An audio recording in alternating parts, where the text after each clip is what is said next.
ป้าเธอทุกคนนี่ซื้อโลเท่าไรนี่โล60โอ้โห เฮ็ดปีหนึ่งเฮ็ดปีหนึ่งแต่กินฮอตเดือนสี่จักกิโลแต่นี่ไปออกเวียดทัน ประมาณ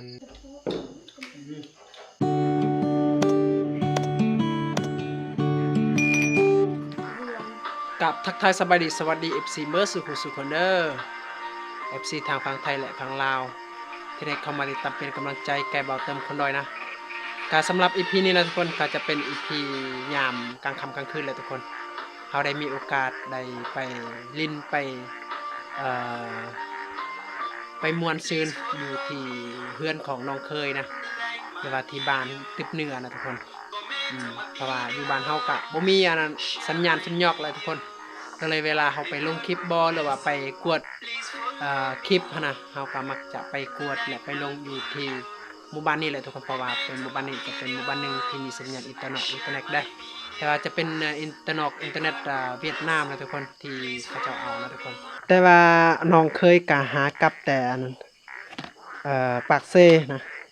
ก็ประมาณ8 โมงบางอย่างแหละเพิ่นมาฮอดแล้วทุกคนถ้าบ่เพิ่นมาฮอดกับเฮาก็กลับแต่ด้นแหละทุกคนเพราะว่าเฮาอยู่กับเขาเดียวแต่ว่าเมื่อเพิ่นมาฮอดกับเพิ่นก็จะมีของฝากของตอนเพิ่นซื้อมาจะพุงงัวก็เลยเฮาก็หรือว่าเครื่องในงัวเพิ่นซื้อมาแล้วเพิ่นก็บอกให้เฮาท่ากินข้าวก่อนก็เลยก็เฮาท่ากินข้าวก่อนเลยทุกคนนี่ก่อนที่รับประทานอาหารเฮาก็จะต้องกินน้ำชานี่แหละทุกคนท่าอาหารนะอันนี้สิ่งนี้เป็นขาดบ่ได้เลยเวลาเขาอยู่ร่วมกันนะทุกคน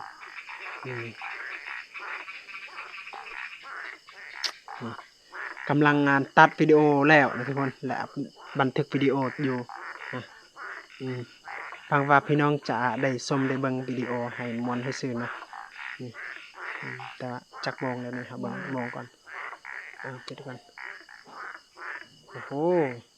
22:34 นาทีพอดี23 โมงพอดีเกือบจะฮอด11 โมงแล้วนี่นะทุกคนแต่ว่าเฮาก็เราทานรับประทานอาหารก่อนนะทุกคนเด้อนี่จะเป็นอาหารอย่างว่างยามกลางค่ำกลางคืนเลยนี่จะเป็นมีอันนั้นขนมปังนะขนมปังตามภาษาเวียดนามเอิ้นว่าข้าวจี่บ่แม่นมิโอะนะนี่ภาษากะโดกะมักจะเอิ้นมิโอะคือกันนะโดยบอกอันนี้ได้แต่ว่าโดยบอกมันต่างกันโดยบอกของพอกะโดแต่เฮามักจะเอิ้นมิโอะคือกันนี่จะเป็นตุกน้ำซาอันนี้เต็มตุกนี่แหละทุกคนน้ำบางอย่างแต่ว่าเฮากินเบิดนะกินผู้เดียวแหละนะอันนี้กล้วยนี่ก็เต็มเนี่ยตรงเต็มอันนี้นะแต่เฮากินหมดแหละทุกคนเบิ่งเขาจะไปเบิ่งอาหารก่อน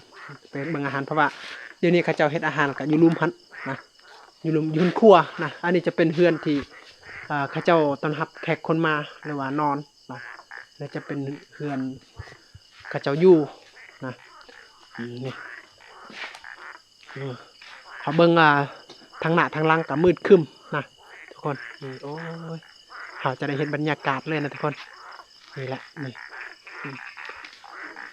แต่นี่ฮอดบ้านเฮาหอกกะ3 ลักได้3 ลักเข้ามากะแต่ประมาณเท่าไรโมงวะแต่ประมาณ6 โมงบางอย่าง6 โมงแรงบางอย่างเข้ามานะแต่ว่าเขาอยู่กะหลายชั่วโมงเติบเลยทุกคนนี่เอาไปเบิ่งอยู่ลุมก่อนเพราะว่าอยู่ลุมเพิ่นเฮ็ดอาหารได้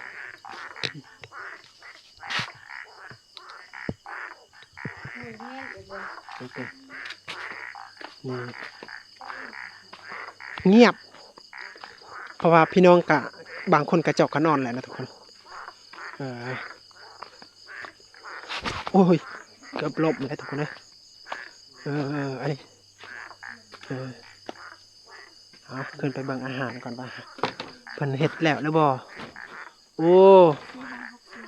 เอาเฮ็ดแล้วอยู่บ่สุกแล้วบ่สุกเบิ่นสุกเต็มเลย สุกเจ้สุกแล้วครับที่โนเตะแบบจ้ะอันนี้จะเป็นอุปกรณ์ในหืนครัวได้จะมีมะกล้วยนะมีหลายสิ่งหลายอย่างนะทุกคนนะมะคุงอย่างต่างๆเขาไว้อยู่หืนครัวนี่แหละทุกคนนะ Được coi hắn đó hai เป็นหยังเป็นหยังอันนี้ phải may ไผใหม่ใช่ไผใหม่บ่ป้าเธอทุกคนนี่เวลาฝนตกบ่ฮู้ดิอยู่ได้บ่ฝนตกนี่ gì đấy นี่ทุกคนเวลาฝนตกนี่แหละเลยนะป้าคือบ่ใหม่จนฮอดพุ่นเนาะไม่แต่ซ้ำนี้เนาะ มีพี่น้องมาซอยบ่ men ถ้าบอกก็ไม่หมดเนาะ men เอาทุกคนนี่แหละเขาเรียกว่าความสามัคคีถ้าบอกอะใหม่หมดเลยทุกคนนี่ใหม่ยังได้อยู่นี่ cái sập khâu กระสอบข้าวใหม่หมด men จักกระสอบละข้าว sam 3 กระสอบ bạn ปะอยู่นี่ men ใหม่หมดเอานี่แหละทุกคนเพราะว่าอยู่ในหุ่นครัวนี่จะมีข้าวเขาจะเอาไว้ได้ข้าวเปลือกบอประมาณนั้นข้าวสารประมาณนั้นและถ้าเขาเจ้าบ่รักษานี่มักจะเกิดภัยพิบัตินะนี่แหละสาเหตุที่mặt cha nó cũng có มีพี่น้องกับไปให้ไปสุนแล้วเขาเจ้ากลับไปวางมีพื้นดินนะ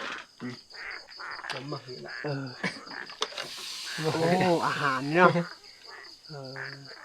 ยังนี่ sẽ chấm hết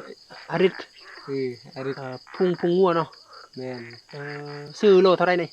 lô hộp xếp โล60เงินกีบอ่ะ men đi nương อยู่เมืองสมุยพุ่นบ่ men เอานี่แหละเพิ่นซื้อมาเพิ่นกลับแต่เฮ็ดเวียกเฮ็ดงานค่ะเพิ่นกะมาตอนลูกตอนเมียนะตอนพ่อตอนแม่กะอันนี้แหละกะบังเอิญเฮากะอยู่นำคือแล้วเฮาก็รอถากินแล้วบัดนี้เนาะอาหารแซ่บเฮาก็กินแล้วพุ่นเด้นี่เพิ่นต้มให้มันสุกประมาณนี้แหละเพิ่นก็ซอยไม่ให้มันเป็นแผ่นบางๆนี่แหละเพิ่นจะเฮ็ดก้อยเอาหรือว่าเฮาจำแจวเอาซื่อๆกับประมาณนี้แหละทุกคนข้าวสุกแล้วบ่ข้าวอัน sụp lại สุกล่ะข้าวเจ้าบ่ข้าวเหนียวข้าวเจ้า ข้าว ข้าวเจ้าซื้อตามห้านบ่เลยว่าข้าวเจ้าข้าวให้ ซื้อตามห้าง ซื้อตามห้างแหละ มีบ่มีแล้วเนาะตอนนี้เนาะ แม่น หมดละหมดแต่เดือนใด เดือน แต่เดือนสี่ แต่เดือนสี่ หมดแต่เดือน4แหละ เฮ็ดปีหนึ่ง เฮ็ดปีหนึงแต่กินฮอดเดือน4 แม่น อ้าวอยู่นี่หันเริ่มซื้อข้าว ซื้อเนาะ อืม ซื้อข้าวอันอยู่นี่หันสอบเท่าใดข้าวหันข้าวอยู่นี่หัน ข้าวโล50นั่น โล50บ่ สี่แบบ8แสน บ่แม่น50กิโลติบ่แม่นโล50 50กิโล 800,000 อืม ข้าวเจ้าบ่ข้าวเหนียว ข้าวเหนียว ข้าวเหนียวเนาะข้าวเจ้าเท่าไหร่ ข้าวเจ้า7แสน 700,000แสดงว่าข้าวเหนียวแพงกว่าเนาะ แม่น เอาเวลาไปซื้ออาหารนี่ยังไปซื้อที่เวียดติ แม่น แต่นี่ไปหาเวียดมันไกลๆเนาะจักกิโลแต่นี่ไปออกเวียดหัน ประมาณ10ปลายกิโล โอ้10ปลายกิโล อืม แสดงว่าภาษาเวียดนี่คือสิเก่งเนาะแถวนี้เนาะแม่น พ บ่ อสิได้อยู่ พอได้อยู่เนาะนั่นได้เจ้าก็ได้คือกันบ่ได้บ่ บางคำและได้บางคำบ่ได้ บางคำได้บางคำบ่ได้เนาะ อืม แสดงว่าถ้าอัน ได้ นั้น แต่กินข้าว ได้แต่กินข้าวอย่างเดียว แสดงว่าก็บ่แม่นบางคำนี่คำเดียวนั่นแหละโอ้โหอัน อ้าวนี่เบิ่งอันเขาเจ้าซอยอันนี้ก่อนนี่อาหารแหละทุกคนเป็นอาหารตาแซ่บๆได้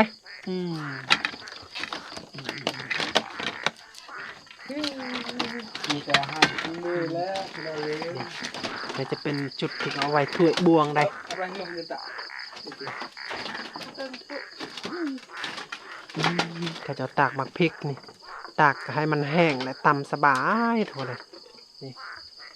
นี่แหละเขาเจ้าห้อยอันนั้นหมักสลีตามพื้นครัวนี่อันนี้จะเป็นหมักสลีเขาเอาไว้ปลูกเลยทุกคนนะเขาเอาห้อยแบบนี้นะนี่แหละทุกคน เดี๋ยวกันดูกัน ตัวนี้สำเร็จแล้วบ่อันนี้ได้อันนี้น้ำอันนี้อยากเอาไว้อีกบ่หรือว่าถอกทิ้ม จอมเลยคือ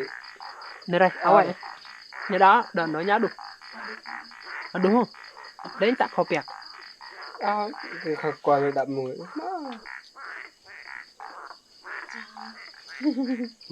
อันนี้เขาจะเอาไว้นะ เขาจะเฮ็ดเอาไว้เฮ็ดข้าวเปียกอีกเพราะว่ามันมีรสชาติของผงงัวนี่มันตกอยู่ในหั่นทุกคนเอาเขาจะขึ้นไปกินอยู่เทิงหั่นแหละทุกคนนี่ขึ้นไปกินอยู่เทิงเอาบ่ ก็เลยบัดบ่บัดพัก ผักหอมปลอม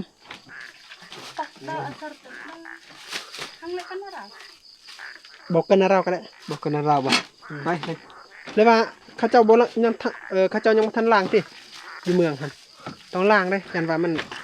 มีคลีนอยู่ในหั่นเขากินกะมันตะกันๆนี่สะอาดเลยบ่เฮ้ยเต็มแต่ขี้ดินแน่ต้องไปล้างก่อน ดินบ่ ล้างเอาทุกคนเขาขึ้นไปกินข้าวอยู่เทิงหั่นแหละทุกคนอยู่เฮือนที่เขาเจ้าต้อนรับแขกฮะ ถึกเลย ถือบ่เดี๋ยวอีเรียกกูใหม่ เดี๋ยวให้เกิด ละบักอย่าเก่าก่อนละนี่ลองซีมก่อนอันนี้นะละกินแบบว่ากินตัวอันนี้หอมเกือบตกครับแต่ว่ามันจะยันเนี่ยแข็งถ้ากินเขาวอยู่เทางหัน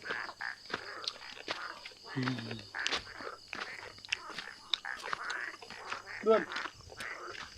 ผู้นายนี่มันเด้อ โอเค ผู้นายนี่มันก็จะเหมือนพวกพวกเป็น เพิ่นขายเครื่อง แต่ว่า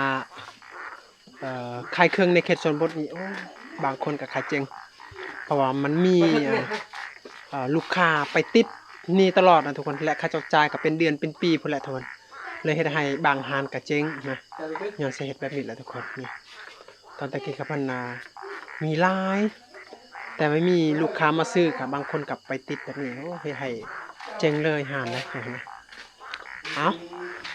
ไปกินข้าวก่อนไม่เจอ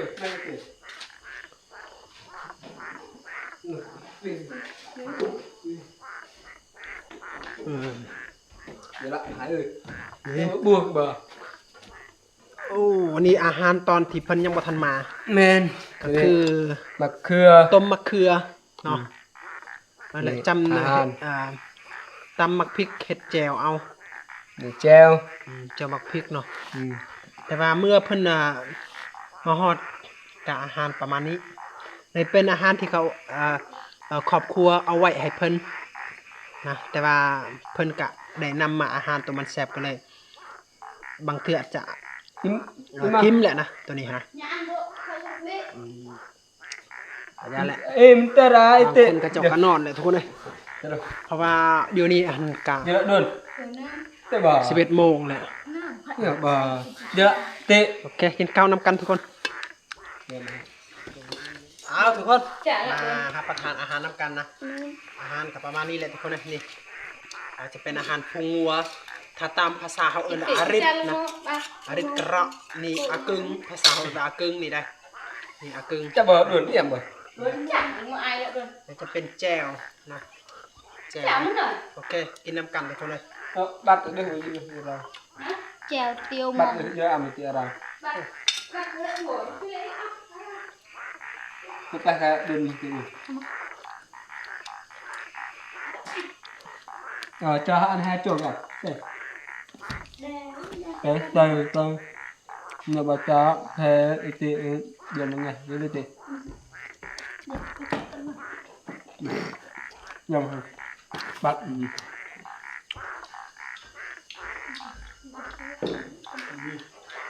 qua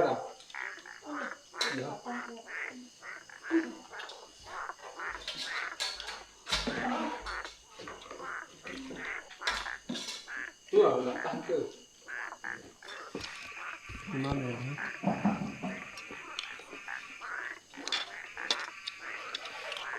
siêu đánh rạch hết Không ai tìm ấy đi tiền mũi của cái lễ chúc đấy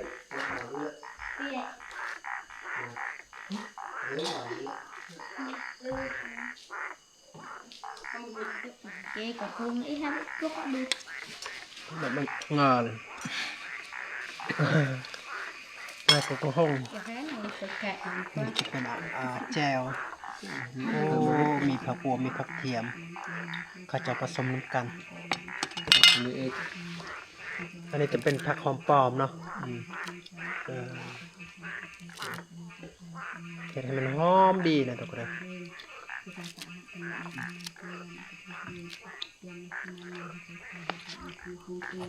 โอ้โหนี่คักเนาะนี่เนาะซื้อเท่าไหรล่ะนี่ จำนะกูเนาะ ดวงเท่าไหรทำให้พี่ปะโอ้คักเลยเวลาเข้าป่าเนี่ยคักอันนี้เอาใส่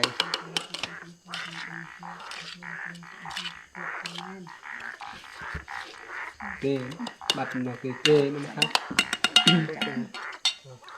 còn có khay อยากกินอยากเตย còn chả เดี๋ยว đấy เวียนไปวิ่งจานแบบนี้เบ็ด trở lên แล้ว จาน คือไปต้องไป เอาทุกคน กูช่วยกู กินข้าวก็สำเร็จเรียบร้อยนะอาหารก็เป็นอาหารที่แซ่บๆนะทุกคนก็คือพุงวัว ไอ้ ตามภาษาเขาเอิ้นว่าอาริดนะตามภาษาของกระโดเขาเลยถ้าพอได้อยากเฮียนหูก็เฮียนอภัยนะ นอนเบื่ออะไร อาริดกระนะเพราะว่าเพิ่นก็หากับแต่ปากเซแล้วเพิ่นซื้อตอนให้มากินนะแล้วเขาก็บังเอิญไปอัปเดตคลิปไปโหลดคลิปอยู่นี่ก็เลยก็เกือบจะเกือบว่าเขาอยากกันจะกลับบ้านแต่ว่าเมื่อแต่ว่าเพิ่นไปฮอดก่อนนะแล้วเขาก็รอถามกินอาหารก่อนแต่กินกับซ้ำนี่เลยทุกคนก็ถือว่าอิ่มแหละทุกคนเลยแจวก็อยากหมดแล้วได้นี่นี่บางอย่างกะซ้ำนี่นะทุกคนแต่เขากินหมดเลย3 หน่วยมะเขือนี่กะบ่ไปบ่มาเลยนะหมดแต่อันนั้นพุงวัวเท่านั้นเนาะมะเขือนี่กะอยากตนลงแต่เฮือนนี่แหละนั่นเลย เหมือนเก้ มันจะล้างว่าอันเดียวเกิน คือตะมอยเดียวอัน ก็เอาเงี้ย